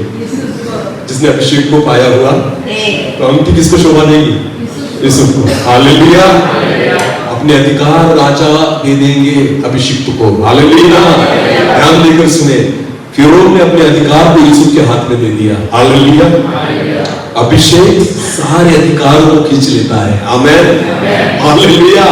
आगे बढ़ो। हाँ यार, टाइम नहीं अपने पास, बहुत जाते आगे। हाँ आगे बढ़ो। हाँ। और उसको बढ़िया मलमल के वस्त्र पहनवा दिए। और बढ़िया मलमल की क्या पहनाए? फटी हुई जींस नहीं पहनाई। जवानों, इतनी शांतता। मैं आपको बताऊं एक बात, बच्चियों, जितने बच्चे यहां पर, कितने लोगों की शादी नहीं हुई? हाथ ऊपर करें। शादी नहीं हुई, अरे करो, अच्छी रीति से करो। चलो जल्दी से। ओके। हाँ ओके ठीक है। सोनगढ़ में जाते हो कभी मार्केट के लिए? जाते हो ना? इनको कभी भेंडी लेने भेजना। क्या लेने भेजना? कौन सी लेकर आना देखना तुम। ये हरी वाली लेकर आएंगे। कौन सी? जो बहुत हरी दिखती है, उनको लगेगा बहुत अच्छी लेकर आए। पर अगर कोई पुराना व्यक्ति, यानी वृद्ध व्यक्ति ना, बूढ़ा व्यक्ति, अगर उसको आप भिंडी लेने भेजोगे ना सोनगढ़ में, तो कभी हरी नहीं लाएगा। वो कौन सी लेकर आएगा? गांवठी भिंडी, जो कैसी दिखती है? देसी वाली। कैसी दिखती है? थोड़ी पीली होती है। वो वही ढूंढेगा, कहां मिलेगी, कहां मिलेगी, क्योंकि उसको पता है ये हरी वाली जो है ना, उस पर जहर मारा हुआ है, इसलिए कैसी दिख रही है? हरी दिख रही है। और जो पीली वाली होती है ना, वो देसी होती है। बोल कैसी होती है? शरीर के लिए क्या है वो? अच्छी। बोल क्या है? भेंडी नहीं खरीद सकते तुम, लड़की क्या देखोगे अपने लिए? हाँ? तुम लड़कियां क्या देखोगे अपने लिए?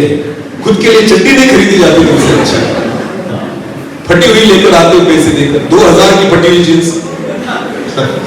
अरे जब हम छोटे थे, हम जब बच्चे थे ना, स्कूल में जाते थे, अगर समझो हमारी पैंट अगर थोड़ी भी फट जाती थी ना, तो हम नहीं जाते थे स्कूल में। हम बोलते थे मम्मी मैं नहीं जाऊंगा, क्योंकि पैंट क्या हो गई, थोड़ी सी फट गई। आजकल तो फटी हुई खुद लेकर आते हैं, यहां फटी हुई, वहां फटी हुई, सारे फटे हुए ऐसे लेकर खड़े। क्रिसमस में फटी हुई जींस लेकर आते हैं। क्या अभिषेक को लेकर चलोगे तुम? ध्यान देकर सुने, मलमल के वस्त्र पहना है। बोलो कैसे? फटी हुई जींस नहीं पहना था खुदा, मलमल के वस्त्र पहना था कि लोगों को दिखे ये अभिषिक्त है। Hallelujah, hallelujah. ध्यान देकर सुने, परमेश्वर हमारी नग्नता को ढांपता है, ना कि उजागर करता है। हाँ, क्योंकि हमने अभिषेक को पाया जाता है। आमीन। बहनों और भाइयों, ध्यान देकर सुनिए, आपको जैसा रहना है वैसे रहो, पर एक बात ध्यान देकर सुनना, आप अभिषेक को लेकर चलने वाले लोग हो। जब लोग आपको देखे ना, आपके कपड़ों को नहीं, अभिषेक को नजर आना चाहिए। आमीन। कोई तुम्हारी जवानी को तुच्छ न समझे। हालेलुया। मलमल के वस्त्र पहनाए, आगे बढ़ो, और उसके गले में सोने की जंजीर डाल दी। हाँ, आगे, और उसको अपने दूसरे रथ पर चढ़वाया। हाँ। और लोग उसके आगे आगे यह प्रचार करते चले कि घुटने टेक कर दंडवत करो। हाँ। और उसने उसको मिस्र के सारे देश के ऊपर प्रधानमंत्री ठहराया। इतना तो फिरौन के बारे में भी नहीं हुआ था जितना यूसुफ के बारे में हो गया। अरे घुटने टेको, दंडवत करो, किसको? यूसुफ को, क्योंकि ये इसने क्या पाया है? अभिषेक। हालेलुया। ध्यान देकर सुने, आगे पढ़ना बहुत अच्छा है। फिर फिरौन ने यूसुफ से कहा, फिरौन तो मैं हूँ, पर सारे मिस्र देश में कोई भी तेरी आज्ञा के बिना हाथ पांव नहीं हिलाएगा। तो तू काय का फिरौन? तू काय का फिरौन? तू केवल नाम का फिरौन है। हाँ, अभिषेक जिसने पाया हुआ है ना, वही मिस्र का फिरौन है। हालेलुया। फिरौन तो मैं हूँ, पर तेरी इच्छा से जब चलेगा फिर भाई तू रिटायर हो जा, तेरा कुछ काम बचा ही नहीं। हालेलुया। अभिषेक तो वो है। हालेलुया। अरे पुराने नियम में आप पढ़ना, राजा और राज्य कारभार राजाओं से नहीं, अभिषिक्तों से चला जाता था। आमीन। हाँ, राजाएं जाते थे शमूएल को पूछने के लिए, क्या करूं? शमूएल बताता ऐसा कर, तब राजा का दिमाग चलता था। हालेलुया। अभिषिक्तों से आज भी जमाना चल रहा है। आमीन। समझ में आ रहा है? लोग ये बना रहे हैं, वो बना रहे हैं, किसी को चांद पर भेज रहे हैं तो कोई मंगल पर जा रहा है। सारी चीजें लोगों को लगता है हम ऐसा करेंगे, लोगों को लगता है हम ऐसा करेंगे। खुदा ने अभिषिक्तों को बताकर रखा है ये सारा व्यर्थ जाने वाला है। अपने आप को बचा लो। तो अभिषिक्त चले हैं खुद को बचाने में और दूसरों को बचाने में। आमीन। ध्यान देकर सुने, सारा जगत शादी कर रहा है, कोई घर बना रहा है, कोई, और नूह जो है वो अपने लिए क्या बना रहा है? हाँ, ये अभिषेक का काम है। हालेलुया। जमाना कुछ अलग ही करेगा और अभिषेक अलग करेगा, पर वो उसके फायदे का होगा। आमीन। हालेलुया। ध्यान देकर सुनिए, अभिषेकों का काम है। आगे बढ़ो, आगे बढ़ो। तो फिर फिरौन ने यूसुफ से कहा, फिरौन तो मैं हूँ, पर सारे मिस्र देश में कोई भी तेरी आज्ञा के बिना हाथ पांव नहीं हिलाएगा। तब फिरौन ने यूसुफ का नाम सापत पाने रखा। और ओन नगर के याजक पोतीपेरा की बेटी आसनत से उसका विवाह करा दिया। फिरौन की यूसुफ की शादी किसने करवाई? राजा ने। किसने करवाई? फिरौन ने। हालेलुया। और ध्यान देकर सुने, एक यूसुफ जो गुलामी में था और अभिषेक को पाया है। बोलो किसने पाया है? तो उसके लिए रिश्ता कौन ढूंढ रहा है? राजा। बोलो कौन ढूंढ रहा है? अगर आपने अभिषेक पा लिया ना, रिश्ता आपको नहीं ढूंढना पड़ेगा, आपके लिए राजा है। राजा जो है ना वो रिश्ता ढूंढ के लेकर आएगा। हालेलुया। आपको पता है ये क्यों हुआ यूसुफ के साथ? एक राजा उसके लिए पत्नी ढूंढ रहा है, एक लड़की ढूंढ रहा है। क्यों? क्योंकि आपको पता है उत्पत्ति उसका 39, उत्पत्ति 39 और 6 से लेकर आगे। हाँ, इसलिए उसने अपना सब कुछ यूसुफ के हाथ में यहाँ तक छोड़ दिया कि अपने खाने की रोटी को छोड़ वो अपने खाने की रोटी छोड़ वो अपनी संपत्ति का हाल कुछ न जानता था। यूसुफ सुंदर और रूपवान। बाइबल कहती है यूसुफ सुंदर और क्या था? रूपवान। बोलो क्या था? रूपवान। ये बात ध्यान देकर सुनना, यूसुफ जवान था, सुंदर और रूपवान था। आगे बढ़े। हाँ, इन बातों के पश्चात ऐसा हुआ कि उसके स्वामी की पत्नी ने यूसुफ की ओर आंख लगाई और यूसुफ ने किसी की ओर आंख नहीं लगाई, और बाइबल कहती है उसके स्वामी की पत्नी ने उसकी ओर क्या लगाई? क्योंकि वो क्या था? सुंदर और अभिषेक को पाया है ना। हालेलुया। तो वो दिखने लगता है सुंदर। बोलो कैसे दिखने लगता है? सुंदर, रूपवान। आमेन। तो भले वो दूसरे को नहीं देखे तो दूसरे उसको देखेंगे। समझ में आ रहा है? एक अभिषिक्त दूसरे को गलत नजर से नहीं देख सकता, पर दूसरे उसको गलत नजर से देखने वाले होते हैं। तो यूसुफ को भी देख रहे थे। हाँ, तो एक पत्नी, पुतीफर की पत्नी उसको गलत नजर से देख रही है, पर आगे क्या हुआ पढ़े। हाँ, और कहा मेरे साथ सो। हाँ? पर उसने अस्वीकार करते हुए अपने स्वामी की पत्नी से कहा, हाँ? सुन, जो कुछ इस घर में घर में है, मेरे हाथ में है, हाँ? उसे मेरा स्वामी कुछ नहीं जानता, और हाँ? उसने अपना सब कुछ मेरे हाथ में सौंप दिया है। हाँ? इस घर में मुझसे बड़ा कोई नहीं, हाँ? और उसने तुझे छोड़, जो उसकी पत्नी है, हाँ? मुझसे कुछ नहीं रख छोड़ा। हाँ? इसलिए भला मैं ऐसी बड़ी दुष्टता करके परमेश्वर का अपराधी क्यों बनूं? मैं परमेश्वर का अपराधी क्यों बनूं? मैं गंदी बात नहीं करूंगा, मैं अपने हिसाब से किसी को नहीं चुनूंगा, मैं अपने लिए, मेरी शरीर की भूख मिटाने के लिए मैं गलत रीति से कोई काम नहीं करूंगा। आपको पता है यूसुफ ने उस बातों को छोड़ दिया खुदा के लिए, तो परमेश्वर ने फिरौन को काम लगा दिया उसके लिए अच्छी पत्नी ढूंढने। हालेलुया। जवानों, गलत बातों से दूर रहोगे ना, तो आपके लिए राजाएं ना, लड़कों की लड़की और लड़कियों के लिए लड़का ढूंढ कर लेकर आएंगे। आमेन। आदम अकेला था ना ईदेन की वाटिका में? ओके, तो आदम ने खुद के लिए लड़की ढूंढी, बनाई, तो किसने सोचा उसके बारे में कि मनुष्य अकेला रहे अच्छा? तो खुदा ने उसके लिए क्या बनाई? और तब आदम क्या कर रहा था? बोलो क्या कर रहा था? इसका मतलब उसकी आंखें बंद थी या खुली? बोलो बोलो। और परमेश्वर किसको बना रहा है? क्या वो देख रहा था आदम? और खुदा क्या कर रहा है उसके लिए? किसको बना रहा है? तो ध्यान देकर सुने, जब परमेश्वर आपके लिए लड़की बनाएगा और ढूंढेगा ना, तो आपकी आंखों की जरूरत नहीं है। हमारी आंखें केवल क्या होनी चाहिए? किसके सामने? खुदा ढूंढेगा। प्रॉब्लम कब आती है पता है आपको? जब हम अपनी आंखें खोल के ढूंढते हैं कहां मिलेगी कहां मिलेगी, तब गलत लेकर आते हो ढूंढी ना, पेस्टिसाइड वाली भेंडी लेकर आते हो, जो दिखती तो बहुत अच्छी है पर जहर होती है। बोलो क्या होती है? ध्यान देकर सुनो। तो जब भी जिनकी शादी बाकी है, जिनकी हो गई अब पछताओ, पर जिनकी बाकी है उनके लिए ना, अगर तुम्हें अच्छा साथीदार चाहिए ना, अपनी आंखों को क्या करो? किसके सामने? खुदा ढूंढ देगा। आमेन। हाँ, वो उसका काम है बनाना। आमेन। और वो जो बनाएगा अच्छा ही होगा। हालेलुया। यूसुफ पाप में नहीं गिरा, इसलिए फिरौन ने खुद उसके लिए एक लड़की ढूंढ के दी और उसकी शादी करवाई। आमेन। हाँ, एक अभिषिक्त जो होता है ना, खुदा उसकी सारी जरूरतों को पूरी करता है। आमेन। उसको कभी नीचे नहीं रहने देगा, उसको ऊंचा उठाएगा। हालेलुया। इसीलिए तो तीमुथियुस को पौलुस कहता है, कोई तेरी जवानी को तुच्छ न समझे, क्योंकि तू साधारण व्यक्ति नहीं, तू मसीह जवान है। हालेलुया। तो अभिषिक्त मसीह जवान है, तो क्यों कोई तेरी जवानी को तुच्छ समझे? इस रीति से जियो कि लोगों को तुम्हारी जवानी नहीं, तुम्हारे अभिषेक को लोग देखने पाए। हालेलुया। हालेलुया। मेरा वक्त यहाँ पर खत्म हो रहा है, मैं और ज्यादा आगे नहीं बढ़ूंगा, पर मैं विश्वास करता हूं कि जवानों, आज खुदा ने हमसे बात की है। आमेन। एक आखिरी पद को पढ़ेंगे। दानियल को जब चुना गया, एक आखिरी पद को पढ़ेंगे, बंद करेंगे। हाँ, दानियल 1 और 8 पढ़े। दानियल 1 और 8, बस ये लास्ट वचन, उसके बाद हम बंद करेंगे। दानियल 1 और 8। परंतु दानियल ने अपने मन में ठान लिया। जब दानियल, शद्रक, मेशक, अबेदनगो को चुना गया, तब दानियल ने अपने मन में ठान लिया कि वह राजा का भोजन खाकर और उसके पीने का दाखमधु पीकर अपवित्र न होए। उसने क्या ठान लिया? कि मैं खुद को अपवित्र न करूंगा। हालेलुया।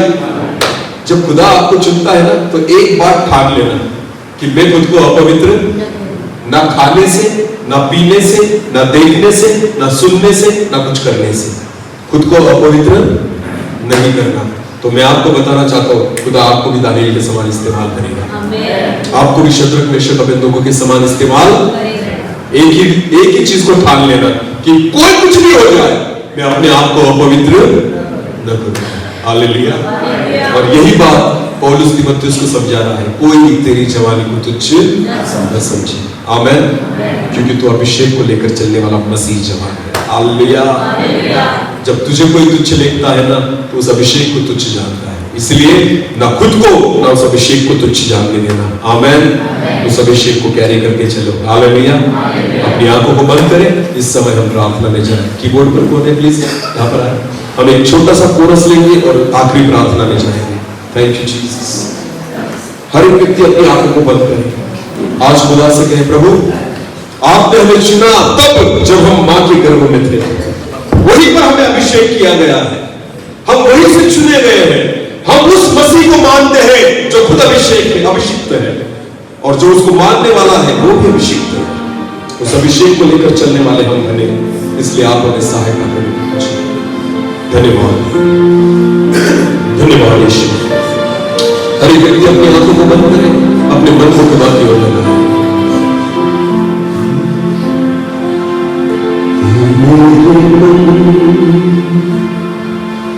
प्रभु की तू आराधना कर, क्योंकि वो भला है।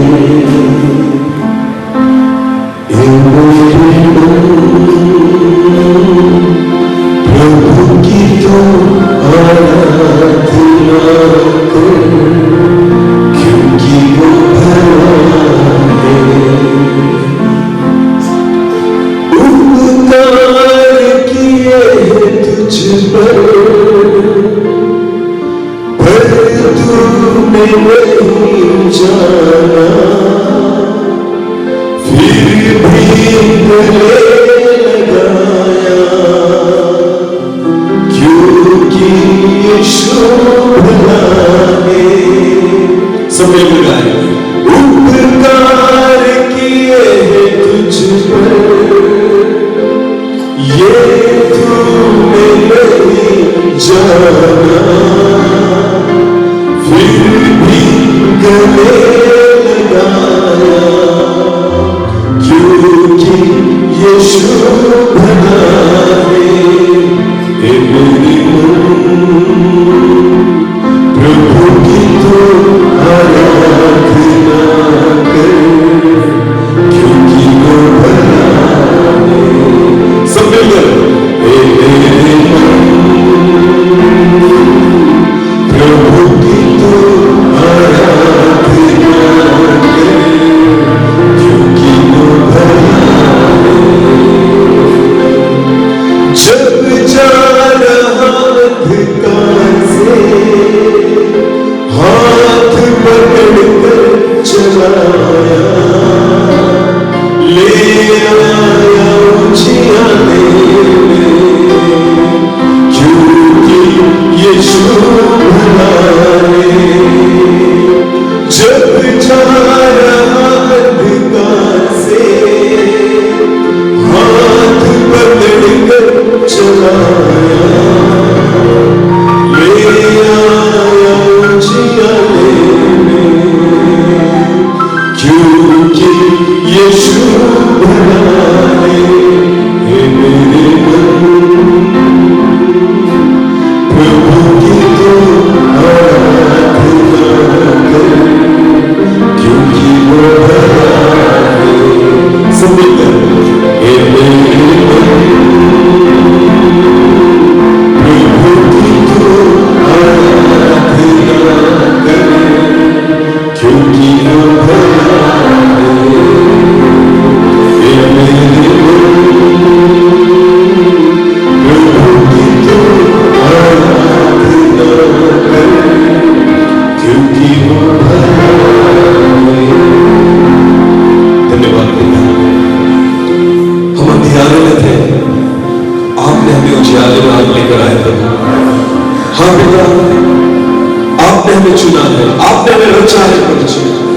अपने हाथों से आपने हमें आधार दिया है। हाँ प्रभु, हम रचे गए हैं कि हम आपको प्रकट करें। हम इसलिए चुने गए हैं कि हम आपके अभिषेक को लेकर चले और जगत के लोग पहचाने कि हाँ, यही परमेश्वर का अभिषेक है। इसलिए पौलुस चाहता था कि तीमुथियुस की जवानी को कोई तुच्छ न समझे, पर सारे लोगों को कि मंजूस के उस अभिषेक को लोग देखने पाए जो खुदा ने मां के गर्भ में रहते समय ही उसके जीवन में रखा हुआ था। प्रभु जी, आज जितने भी लोग यहां पर बैठे हुए हैं, आपने हमें तभी चुना है जब हम अपनी मां के गर्भ में थे, वहीं पर हम अभिषेक किए गए हैं प्रभु। और इसलिए पिता, हम इस जगत में, इस संसार में जब जी रहे हैं, तो प्रभु हम अपनी पहचान को नहीं, पर हम आपके अभिषेक को दिखाने वाले बने। ऐसा होने दीजिए पिता। हम मसीही जवान, उस अभिषेक को लेकर चलने वाले जवान बने। ऐसा होने दीजिए पिता। मैं विश्वास करता हूं आज रात आपने आपके वचन में रहकर हम सभी से बात की है प्रभु जी। दानियल के समान, शद्रक मेशक अबेदनगो के समान, यूसुफ के समान हम भी उस अभिषेक को लेकर चले कि जगत के लोग पहचाने कि परमेश्वर की उपस्थिति इनके जीवन में है। हाँ प्रभु, कोई हमारी जवानी को तुच्छ न समझे और हमारे जीवन के द्वारा आपकी महिमा होने पाए। ऐसा होने दीजिए। विश्वास करता हूं कि आज आपके जीवन वचन में रहकर आपने हमसे बात की है। केवल सुनने वाले नहीं, और वचन के अनुसार चलने वाले हम बने। जिस बीज को बोया गया है 30 गुना, 60 गुना, 100 गुना फल लाए। ऐसा होने दीजिए। सारा आदर और सारी महिमा जलाल हम आप ही को देते हुए प्रार्थना जिंदा खुदा प्रभु यीशु मसीह आपके सामर्थ्य और जीवित नाम से मांगते हैं। बोलो आमीन।